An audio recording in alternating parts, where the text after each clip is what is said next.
مسلم league نون کے رہنما خواجہ سعد رفیق نے کہا ہے کہ نو منتخب امریکی صدر کے نمائندہ خصوصی رچرڈ گرینل کا ضمیر اچانک جاگ گیا ہے۔ فلسطینیوں کی نسل کشی پر رچرڈ گرینل کا مردہ ضمیر آج بھی غاصب صہیونیت کے ساتھ ہے۔ ان جیسے لوگوں کا انسانیت، انصاف، جمہوریت اور قانون کی حکمرانی سے کوئی تعلق نہیں۔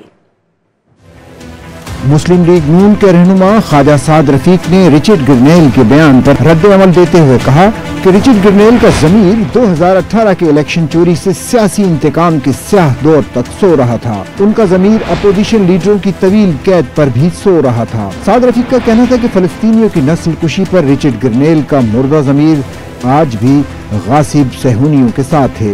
رچرڈ گرنیل جیسے بے ضمیر لوگوں کا شعور صرف سامراجی عزائم کی تکمیل کے لیے ہی جاگتا ہے۔ ان جیسے لوگوں کا انسانیت، انصاف، جمہوریت اور قانون کی حکمرانی سے کوئی تعلق نہیں۔ رہنما نون لیگ کا کہنا تھا کہ رچرڈ گرنیل جیسے لوگوں کا مطالبہ کچھ اور مقاصد کچھ اور ہوتے ہیں۔ یہ سب مل کر چین بلاک کو توڑنے کی کوشش کریں گے۔ پاکستان کو بخوبی علم ہے کہ یہ ایران کو گھیرنے کے لیے پاکستان پر دباؤ ڈالنے کی کوشش کریں گے۔